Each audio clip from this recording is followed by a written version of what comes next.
தமிழ்நாட்டிலிருந்து விமானம் மூலமாகவும் ரயில் மூலமாகவும் இந்த ஜந்தர் மந்திரில் கூடியிருக்கக்கூடிய அனைத்து உறவுகளுக்கும் என் வணக்கத்தை தெரிவித்துக் கொள்கிறேன். ஒரு சில வார்த்தைகள் நான் தியாகியை பற்றி கூறிவிட்டு ஒரு சில நிமிடங்கள் மட்டும் நான் கூற ஆசைப்படுகிறேன். தியாகி இமானுவேல் சேகரன் என்று ஒருவர் இந்த பூமியில் விதைக்கப்படவில்லை என்றால் நாம் இந்த இடத்தில் உட்கார்ந்திருக்க முடியாது என்பதை நான் ஞாபகப்படுத்துகிறேன். மதம் சார்ந்து, மொழி சார்ந்து, இனம் சார்ந்து இந்த சமூக விடுதலைக்காக தன்னுடைய 33ஆம் வயதிலே அந்த ஆதிக்க சக்தியுடைய அவருடைய அந்த நயவஞ்சகத்தினால் அவர் கொல்லப்பட்டார். அவருக்கு தெரியும் நான் சாவேன் என்று.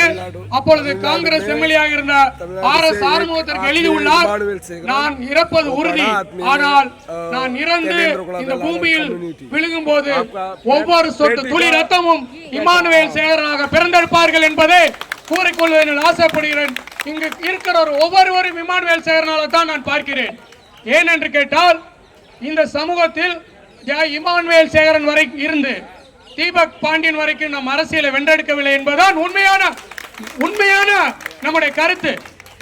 நாம் அரசியலை வென்றெடுக்க வேண்டும் என்றால் நாம் ஒன்று கூற வேண்டும். மிக முக்கியமான ஒரு காரியம், இந்த பட்டியல் வெளியேற்றத்தை நோக்கி நாம் பயணித்துக் கொண்டிருக்கிறோம். இது நாம் இதை விட இன்னும் ஒரு காலம் கருதி அடுத்து கூட ஒரு டிசம்பரில் கூட மிகப்பெரிய ஒரு ஆர்ப்பாட்டத்தை இந்த ஜந்தர் மந்தர்ல நீங்க இருக்கக்கூடிய டெல்லி வாழ் மக்கள் ஆர்கனைஸ்டா பண்ண வேண்டும். ஏன் கேட்டீங்கன்னா நமக்கு 2026 எலெக்ஷன் வரப்போகுது தமிழ்நாட்டில். அதை வென்றெடுக்கிறதுக்கு நம்ம டிசம்பர்ல எலெக்ஷன் டிக்ளேர் பண்ணுவா. ஸோ எலெக்ஷன் மேனிஃபெஸ்டேஷன்ல அரசியல் வாக்குறுதியில நாங்க பட்டியல் வெளியேற்றத்தை கொடுக்க வேண்டும் என்று மிகப்பெரிய ஒரு அழுத்தத்தை நாம் கொடுக்க வேண்டும்.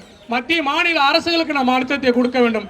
இரண்டே ஒரு விஷயம், வரலாற்றில் நாம் மீட்கப்பட்டோம். களப்பிரர்கள் காலம் இருண்ட காலம் என்று சொன்னார்கள்.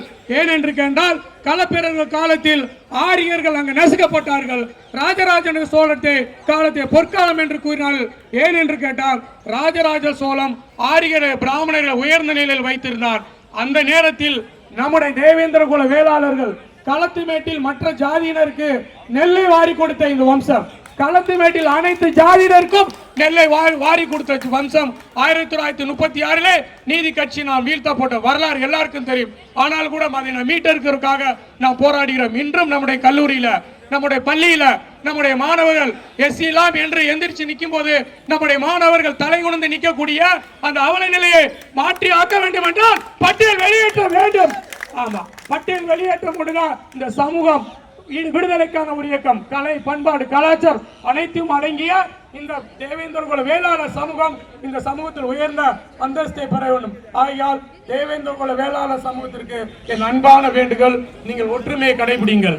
நீங்கள் ஒற்றுமையை கடைங்கள். அரசியல் கடந்து நாங்களாம் சமூக உணர்வோடு, எங்களை யாரும் அழைக்கல, என்னை யாராவது அழைச்சாங்களான்னு சொல்லுங்க. எங்களுடைய உணர்வோடு, எங்க ரத்தத்தில் கலந்த உண்மையான ரத்தம் ஓடுகின்ற உணர்வோடு நாங்கள் இந்த டெல்லியில் ஜந்தர் மந்திரில் நாங்கள் இந்த மக்களுக்காக குரல் கொடுத்துக்கோம்.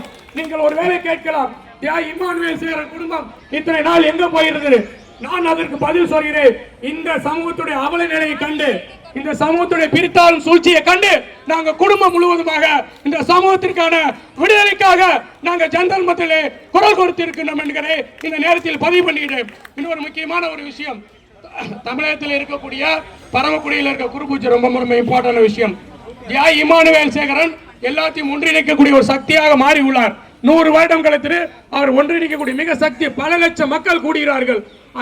அந்த இடத்தில் தேவேந்திர பண்பாட்டு கழகம் என்று ஒரு கழகம் இருக்கிறது. அவர்கள் அந்த எலெக்ஷன் இந்த எலெக்ஷன்ல எங்களுடைய சித்தி மகன் சக்கரவர்த்தி அவர்கள் அந்த தேவேந்திர பண்பாட்டு கழகத்திற்கு தலைவர் பதவிக்கு நிக்க போறார். அவளை வெற்றி அடைய செய்வதற்கு உங்களுடைய குரல்களை எல்லாம் எழுப்ப வேண்டும். ஏன் என்று கேட்டால் அந்த பரமக்குடி நகரிலே அனைத்து ஜாதியினருக்கு மிக பெரிய ஒரு வானுயர்ந்த மகால் இருக்கிறது. நம்முடைய மகாலை போய் பாருங்கள், மிக அவல நிலையில் இருக்கு. மிகப்பெரிய கல்வி நிறுவனங்கள் இருக்கு பரமக்குடியில், ஒரு கல்வி நிறுவனம் கூட. ஆகிய மாற்றி அமைக்க வேண்டும் என்று நாங்கள் இந்த குடும்பத்துடன் ஒவ்வொருவரும் நாங்கள் இந்த சமூக விடுதலைக்காக நாங்கள் பாடுவோம். ஏன் என்று கேட்டால் இந்த சமூகத்திற்கு வர வேண்டிய கட்டாயம் அவசியமும் இந்த குடும்பத்திற்கு தேவைப்படுகிறது என்பதை கூறிக்கொண்டு எனக்கு வாய்ப்பு அளித்த இந்த டெல்லி வாழ் மக்களுக்கும் அண்ணன் காமராஜர் மட்டும் அண்ணே ஐயா நீங்க வந்துருங்க அப்படின்னாரு. ஆனால் கூட மிகப்பெரிய கடுமையான போராட்டத்திற்கு பிறகு நெருக்கடிக்கு பிறகு நாங்கள் எவ்வாறு தமிழ்நாட்டில் பயணம் பண்ணுகிறோம் அப்படிங்கிறது சில உற்ற நண்பர்கள் தெரியும். எங்களுக்கு போலீஸ் நெருக்கடி இருக்குது, எங்களுக்கு அச்சுறுத்தல், அதையும் கடந்து